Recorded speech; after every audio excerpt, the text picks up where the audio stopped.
There was an election in Illinois a few days ago, and the results aren't pretty. In fact, it's an understatement to say that they aren't pretty. Conservative Democrat Representative Lipinski squeaks by in close primary. So Marie Newman was his challenger. Lipinski is a Democrat who's against abortion, against gay rights, and against Obamacare. And I should be clear, he's not against Obamacare in that he's like, I don't like it because it's too far right-wing and I want to do a public option or I want to do Medicare for all. He's against Obamacare in that his counter-argument was, let's just keep the healthcare system as it is, pre-Obamacare, which was obviously significantly worse than post-Obamacare. So he's just a right-wing Democrat. I mean, he's kind of openly Republican-Lite. So Marie Newman was running as an actual lefty, and she lost with 48.8% of the vote to 51.2% of the vote. So it was close, and, a lot of people are saying, hey, it's a moral victory. She was, and it's true, she was only campaigning, I think, for 6 months. Ro Khanna was tweeting about this and said, listen, I campaigned for 2 years, and I got a smaller percentage of the vote my first time around, and then the second time I ran, I won with 61% of the vote. So that's Ro Khanna saying, sometimes these things take time and you got to get used to it and you got to just fight through. And the establishment and corporate Democrats are going to rely on us, people who are actual lefties, giving up whenever we encounter a speed bump. And that's something we can't do. We don't have that luxury. We can't rest. We can't lay down. But either way, I'm still pretty upset by this, particularly because Representative Lipinski is like one of the worst Democrats. I mean, he makes Hillary Clinton look like Noam Chomsky, which is saying a lot because Hillary Clinton, everybody knows how much I shit on her because she's Republican-Lite. She's a super far right-wing Democrat. So towards the end of the campaign, what happened is the Democratic establishment actually came out hard for Newman. And I have to say, I don't think that helped her. I think that hurt her. And when I say the Democratic establishment, I mean, many characters who are corporate Democrats, but they're not horrendous. You know what I mean? Like they're on the better spectrum, on the spectrum of corporate Democrats.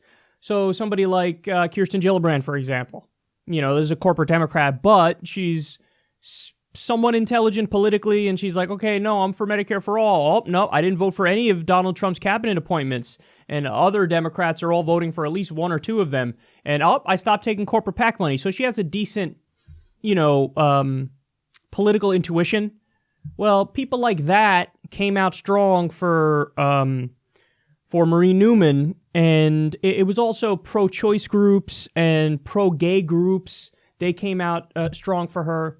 And again, I don't think that the Democratic establishment lining up behind a candidate now is a positive at all. In fact, again, I think it hurts. So Lipinski, while all the Democratic establishment groups lined up against him, and it's interesting because with Lipinski, he's with the corporate Democrats on their corporatism, but he's against the corporate Democrats on their social issues positions where they're not that bad, where they're pro-choice and they're, in favor of gun reform and stuff like that. So he lost the Democratic establishment in a genuine ideological way where they disagreed with him on certain social issues positions. But you know who stuck with Lipinski? And I think this was important, and I think this is big. The unions. The unions stuck with Lipinski, and they pointed to a couple examples of, him being in favor of certain pieces of legislation that increased job creation in the district and help people in terms of economics.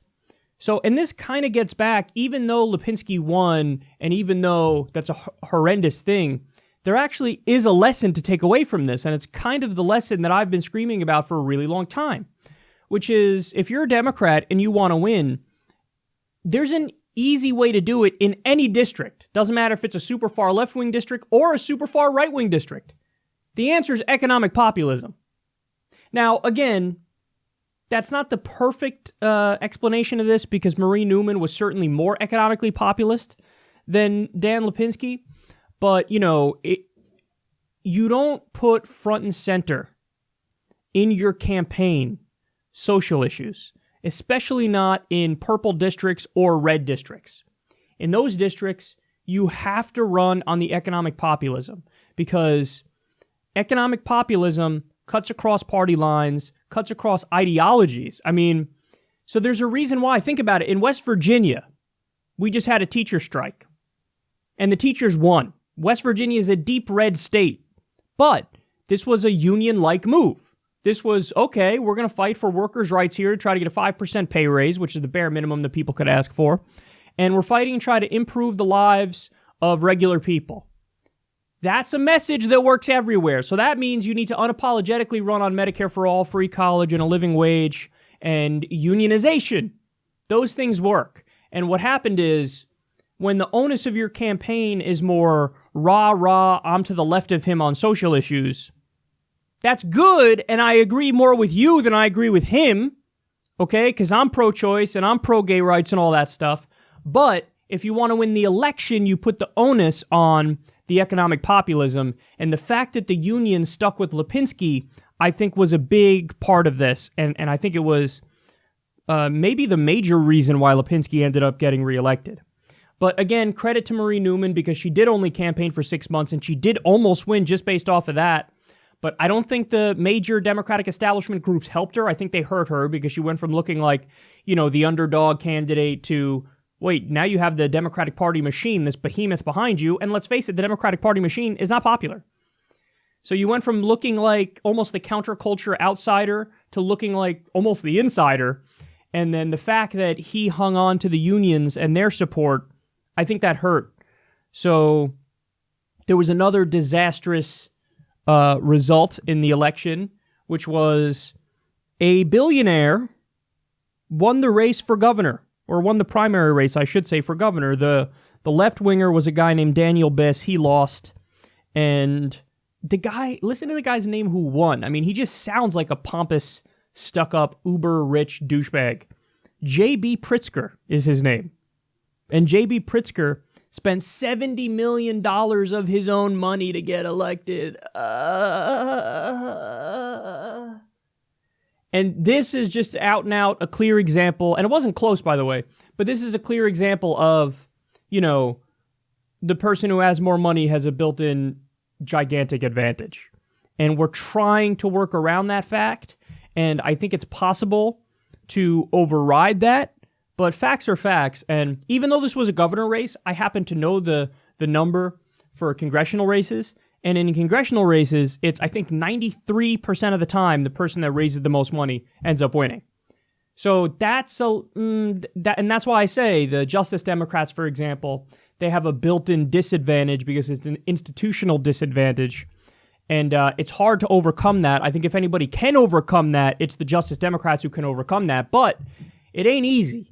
And this governor's race is a perfect example of it. I mean, the Democratic Party, the party that's supposed to be the party of the workers, just nominated overwhelmingly a billionaire who spent $70 million of his own money in order to get elected. And the best explanation for that is he just drowned everybody out with money.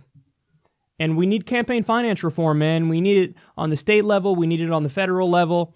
And most importantly, we need it as a constitutional amendment because that's the only way you fix it and you're guaranteed to fix it.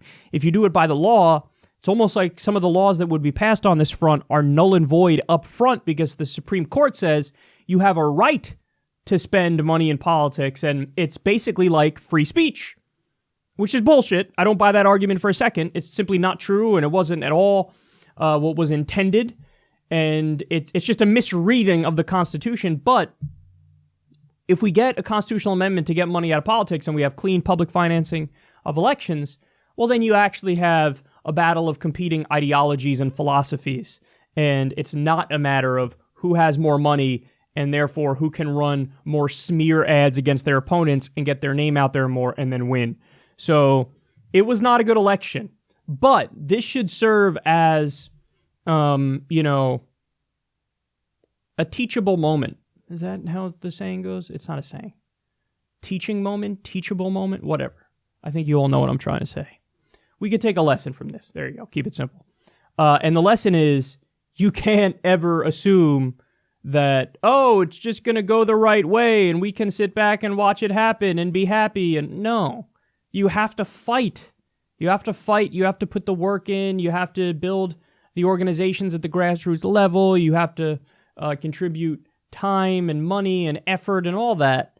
And, and this is one of the main reasons why I've been screaming at the Democrats at the national level, because their national message now is Russia, Russia, Russia, Stormy Daniels. Now they have a new one, Cambridge Analytica, the data firm that stole people's information, and they're linking it to the Trump campaign, and they'll talk about that until they're blue in the face. Talk about all these side issues that political wonks care about, but not at regular people in Kentucky or West Virginia or Hawaii who are just trying to put some food on the table and keep the fucking lights on. So I'll talk about that all day, and then we'll win. And a real scary situation that's becoming more and more likely is, in 2018, you have the giant anti-Trump wave, but if the anti-Trump wave is just packed full of corporatists and neoliberals, and blue dog Democrats like Lipinski is, for example, you know what's going to happen? Okay, the Democrats win in a blue wave, and then what policy do we get? Republican-Lite policies. So Obama had a supermajority at one point. We got Mitt Romney's healthcare plan, the individual mandate. That's what Obamacare is. It was a Heritage Foundation healthcare plan. When the fuck are we ever going to get left-wing policy if when the Democrats win, it's neoliberals and corporatists, and they do Republican-Lite policy? And that's why you have to keep the pressure on, and you can't take no for an answer, and you have to keep fighting, and you have to keep running against these neoliberals and corporatists and the Democratic establishment, because we can't afford to not win. I mean, that's the bottom line. We can't afford to not win. And okay, so we lost this time. Whatever, keep fighting. Get over it. Let's go. Let's go. Let's keep going. Eventually, our message will win, and it'll pierce through, especially if you put the onus on the parts of the message that cut across party lines. And again, that's the economic populism. Everybody's against corruption. So talk about how we need campaign finance reform and how corporate money in politics and big money in politics has destroyed our system. That works in very blue districts. That works in very red districts. Talk about Medicare for all and free college and a living wage and unionization. That works in very blue districts and very red districts. You need to stress the right things and just hammer away at that. And over time, even if you don't win in the first race, like Ro Khanna proves, you can win in the second race, or you can win in the third race. And, Marie Newman did a good job. I'm still disheartened because Lipinski is really a monstrous Democrat, because he really is just flat out Republican-Lite. But it ain't over, and we got to keep fighting and keep going, and eventually we'll win. But this is a stark reminder that we can't give up.